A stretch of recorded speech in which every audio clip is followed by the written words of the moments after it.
ఈ వీడియోలో మనము సోషల్ కంటెంట్కు సంబంధించి టెట్ మరియు డిఎస్సికి ఉపయోగపడేలా 6th క్లాస్ వ్యవసాయ ఉత్పత్తుల అమ్మకం అనేటువంటి లెసన్కు సంబంధించి బిట్స్ను ప్రాక్టీస్ చేయబోతున్నాము. బిట్స్ను ప్రాక్టీస్ చేసే ముందు మా ఛానల్ 1 lakh సబ్స్క్రైబర్స్కు దగ్గరగా ఉంది కాబట్టి తప్పకుండా సబ్స్క్రైబ్ చేసుకోగలరు. బిట్స్ చూద్దాము. డాష్ వ్యవసాయ ఉత్పత్తులను చిన్న వర్తకులు, సంతలు, చిన్న దుకాణాల దగ్గర నుండి పొందుతారు. విద్యార్థులు, ఉద్యోగస్తులు, రాజకీయ నాయకులు, ప్రజలు. ఆన్సర్ ప్రజలు. గౌరీ డాష్ గ్రామంలో నివసిస్తుంది. గౌరీ అనేటువంటిది లెసన్ నుంచి తీసుకోబడినటువంటి పేరు. శ్రీకాళహస్తి, శ్రీపురం, కట్టంగూరు, చౌటుప్పల్. శ్రీపురం. గౌరీ డాష్ దగ్గర కూరగాయలు కొంటుంది. రైతులు, బంధువులు, టోకు వర్తకులు, పొలాల.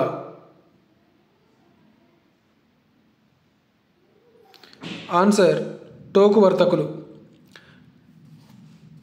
గౌరీ లాంటి వారిని డాష్ అంటారు.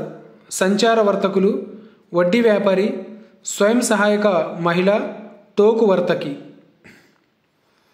సంచార వర్తకులు.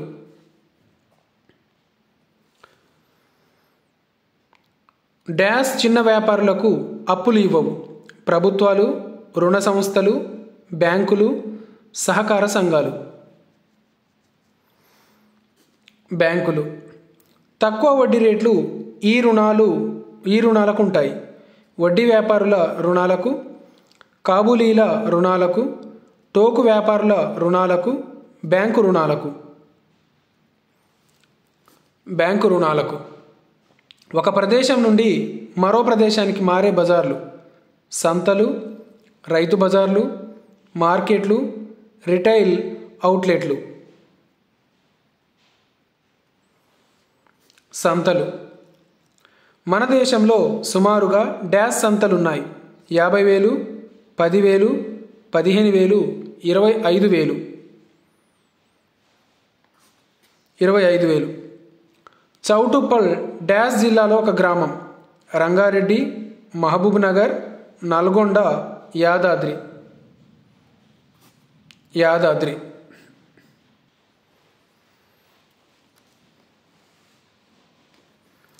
ఇంద్ర డాష్ వ్యాపారం చేస్తుంది. పచ్చిమిర్చి, ఎండుమిర్చి, టమోటా, వంకాయలు. ఎండుమిర్చి. కొన్ని సమయాల్లో ఇంద్ర డాష్ లేని ఎండుమిర్చి వల్ల నష్టపోతుంది. రంగు, పొడవు, కారం, నాణ్యత. నాణ్యత. పావలా వడ్డీ పథకం వీరిది. వడ్డీ వ్యాపారులది, టోకు వర్తకులది, ప్రభుత్వానిది, స్పందన వారిది. ప్రభుత్వానిది. సంత వ్యాపారులు వారి వస్తువులను డాష్ లోనే నిల్వ చేసుకుంటారు. సొంత ఇళ్ళ, గిడ్డంగుల, సంత, టోకు వ్యాపారుల షాపు. సొంత ఇళ్ళు.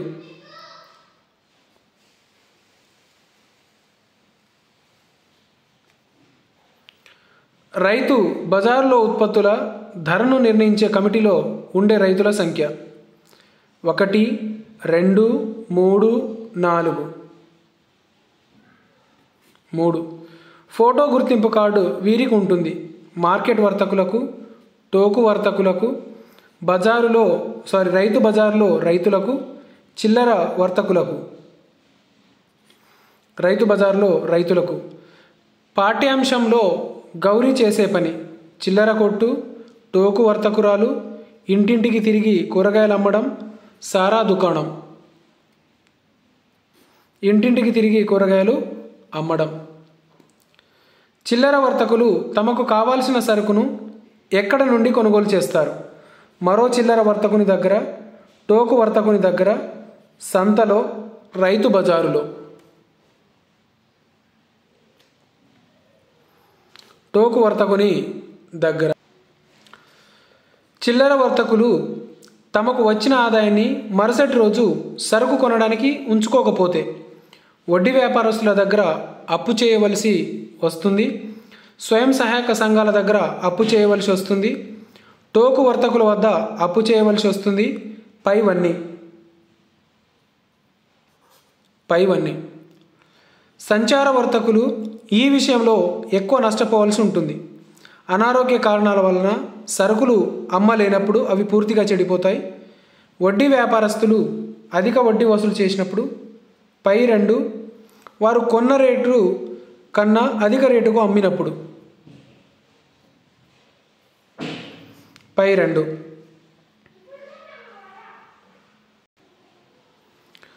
పెద్ద వర్తకులు అధిక లాభాలు పొందడానికి ప్రధాన కారణం బ్యాంకులు తక్కువ వడ్డీకి రుణాన్ని సదుపాయాన్ని కల్పించడం వల్ల, శీతలీకరణ సౌకర్యాలను కలిగి ఉండడం వల్ల, శాశ్వత విక్రయశాలలను కలిగి ఉండడం వలన. పైవన్నీ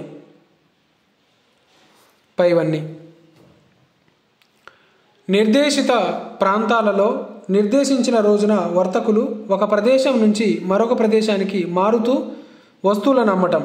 సంత, మార్కెట్, రైతు బజార్, గోడౌన్. సంత పాఠ్యాంశంలో ఎండుమిర్చి వ్యాపారం చేసేవారు గౌరీ, ఇంద్ర, వనజ, శైలజ. ఇంద్ర చౌటుప్పల్లో సంత జరిగే రోజు ఆదివారం, సోమవారం, శనివారం, శుక్రవారం.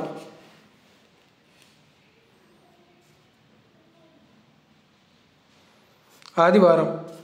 ఇంద్ర రోజు సంపాదన 200 నుంచి 300, 3 నుంచి 400, 4 నుంచి 500, 5 నుంచి 600, 2 నుంచి 300. ఇంద్ర వ్యాపారానికి ఈ పథకం వల్ల లబ్ధి చేకూరుతుంది. నగదు బదిలీ పథకం, పావలా వడ్డీ పథకం, సబ్సిడీ పథకం, మద్రా లోన్. పావలా వడ్డీ పథకం. చాలామంది రైతులు పశువులను అమ్మడానికి, కొనడానికి వీరి సాయం తీసుకుంటారు. పశువుల డాక్టర్లు, పశువుల అధికారులు, బ్రోకర్లు ఎవరూ కాదు. బ్రోకర్లు సంతలలో ఉండే స్త్రీల సంఖ్య 1/2 వంతు, 2/3 వంతు, 3/4 వంతు, 4/5 వంతు. 3/4 వంతు. సంతలో చిన్న వర్తకులు అమ్మే ఉత్పత్తులు వ్యవసాయ ఉత్పత్తులు అయిన పండ్లు, కూరగాయలు, తొందరగా చెడిపోయే వస్తువులు, A-B రెడీమేడ్ వస్తువులు. A మరియు B.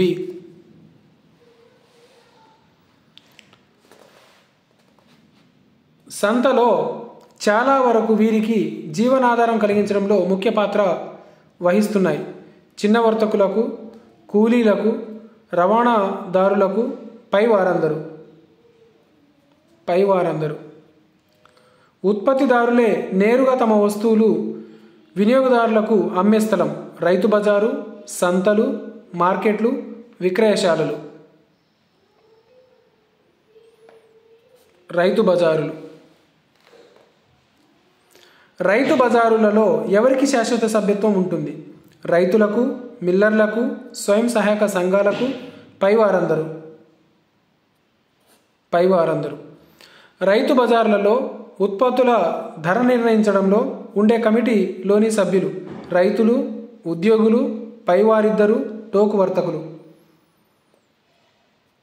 పైవారిద్దరు.